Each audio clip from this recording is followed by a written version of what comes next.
Hello friends, আমি doctor Prosenjit পাল আপনাদের সকলকে জানাই স্বাগত। আজ আমি যে বিষয় নিয়ে আলোচনা করব সেটা হলো ইউসিনোফিলিয়া। আমরা জানব ইউসিনোফিলিয়া কি, এর কি কারণ, এর কি লক্ষণ এবং শেষে জানব হোমিওপ্যাথিকে এর কি ট্রিটমেন্ট আছে। শুরু করা যাক। ইউসিনোফিলিয়া এটা কি? আমাদের ইউসিনোফিল কাউন্ট বেড়ে গেলে সেটাকেই আমরা ইউসিনোফিলিয়া বলি। ইউসিনোফিল কি? এটা এক রকমের হোয়াইট ব্লাড সেল, মানে শ্বেত রক্তকণিকা। এর কাজ কি? আমাদের শরীরে যদি কোনো ইনফেকশন হয়, কোনো ডিজিজ কজিং এজেন্ট যদি শরীরে অ্যাটাক করে, সেটা ভাইরাস হতে পারে, ব্যাকটেরিয়া হতে পারে অথবা প্যারাসাইট হতে পারে, তখন এই ইউসিনোফিল ওর বিরুদ্ধে ফাইট করে। এটা একটা সৈনিকের কাজ করে এবং সেই ডিজিজ কজিং এজেন্টগুলোকে শরীর থেকে বের করে দেয়। এই জন্য শরীর ইনফ্লামেশন থেকে শরীর রক্ষা পায়। এখন এই ইউসিনোফিল ওর কাজটা না করতে পারলে তখনই আমাদের শরীরে ইনফ্লামেশন তৈরি হয় এবং ইউসিনোফিল কাউন্ট বেড়ে যায়। এটাকেই আমরা ইউসিনোফিলিয়া বলি। ইউসিনোফিলিয়া নর্মাল রেঞ্জ হচ্ছে 1 to 6%। এর বেশি হলেই সেটা ইউসিনোফিলিয়া। এর কি কারণ? এর কারণগুলি হলো, কোনো ইনফ্লামেশন হলে হতে পারে শরীরে, কোনো অ্যালার্জিক রিয়াকশন হতে পারে, আর্টিকেলিয়া রিয়াকশন হতে পারে, অথবা খাওয়া থেকে কোনো অ্যালার্জিক রিয়াকশন হতে পারে, অথবা অ্যালার্জিক রাইনাইটিস হলে হতে পারে। এইসব বিভিন্ন কারণে আমাদের ইউসিনোফিলিয়াটা হয়। এর কি টেস্ট আছে? একটা সিম্পল ব্লাড টেস্ট করলেই আপনি বুঝতে পারবেন আপনার ইউসিনোফিলিয়া হয়েছে কি হয়নি। এর কি লক্ষণ? এর লক্ষণ বলতে গলায় একটা আড়ষ্ট ভাব লাগবে, কিছু খেতে গেলে গিলতে অসুবিধা হবে, মনে হয় গলায় কিছু একটা আটকে আছে। সেই সঙ্গে বুকে একটা টাইটনেস ফিলিং হবে, শ্বাসকষ্ট হবে, কফ উঠবে না, কাশতে কাশতেও কফ উঠতে চাইবে না। এইসব হচ্ছে এর প্রধান লক্ষণ। এবার আসা যাক ট্রিটমেন্টে। আমি সেরা 5টি হোমিওপ্যাথিক ওষুধ নিয়ে আলোচনা করব। শুরু করা যাক।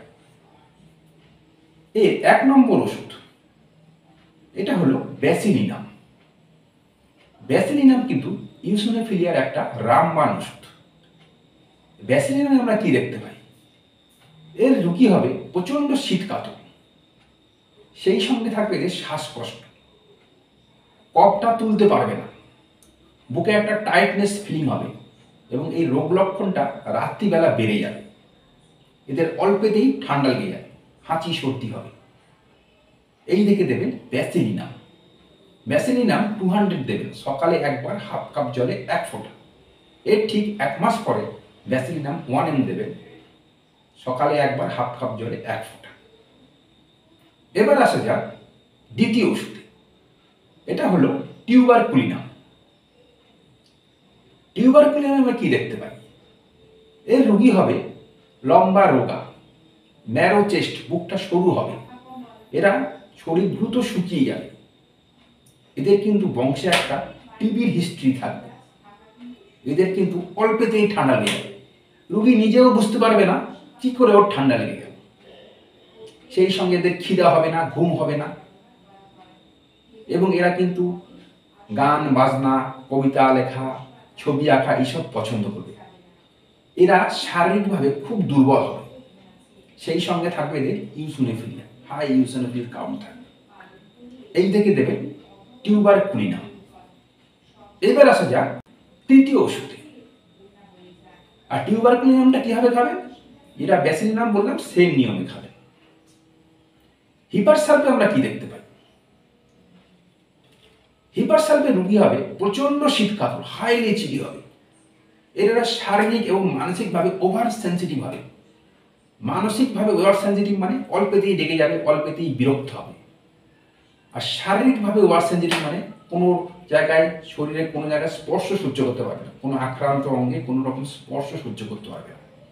সেই সঙ্গে থাকবে এদের হাই ইউসিনোফিল কাউন্ট, এবং এদের একটা শ্বাসকষ্ট থাকবে, বুকের চাপ বোধ থাকবে, বুকে একটা সাঁই সাঁই শব্দ হবে, হুইজিং সাউন্ড হবে, সাঁই সাঁই সাঁই সাঁই করে বুকে বাঁশির মতো শব্দ হবে।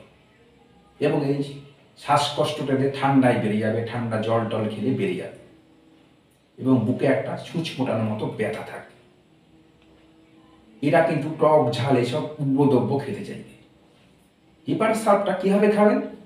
হিপার সাল্ফ 30 পোটেন্সি নেবেন, দিনে 2 বার খাবেন, টানা 5 দিন খাবেন। এর ঠিক 20 দিন পর হিপার সাল্ফ 200 খাবেন, সকালে 1 বার। আরও ঠিক এক মাস পরে হিপার সাল্ফ 1 ml খাবেন, সকালে 1 বার, প্রত্যেকবারই হাফ কাপ জলে 1 ফোঁটা করে।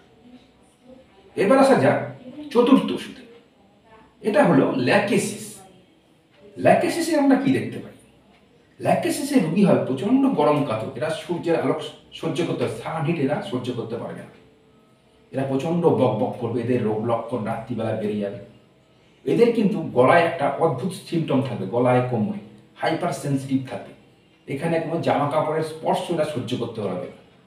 কোমরের জামা কাপড়, কোমরে ঢিলা ঢালা জামা কাপড় পছন্দ করবে, এখানে ধরুন সামনের এই বোতামটা আটকাতে চাইবে না, কোনো টাই পরতে গেলে এদের অস্বস্তি ফিলিং হবে। এই সঙ্গে থাকবে হাই ইউসিনোফিল কাউন্ট। এই থেকে দেবেন ল্যাকেসিস। ল্যাকেসিন 30 পোটেন্সি দেবেন, দিনে 2 বার, টানা 5 দিন, ঠিক 1 মাস পর 200 একবার, তার ঠিক 1 মাস পরে 1 ml একবার, হাফ কাপ জলে 1 ফোঁটা করে। এবার আসা যাক পঞ্চম তথা শেষ ওষুধে। এটা ইউসিনোফিলের একটা স্পেসিফিক ওষুধ, এটা হলো ক্যাসিয়া সফেরা। ক্যাসিয়া সফেরাতে আমরা কি দেখতে পাই? এর কিন্তু বুকে একটা চাপ বোধ থাকবে, কফ তুলতে পারবে না, শ্বাসকষ্ট থাকবে, সেই সঙ্গে থাকবে হাই ইউসিনোফিল কাউন্ট। এরা কিন্তু একটা ব্রঙ্কো ডাইলেটর হিসেবে কাজ করে, মানে আপনাদের শ্বাসনালীগুলোকে চওড়া করে দেয়, এই জন্য শ্বাস নিতে আমাদের সুবিধা হয়।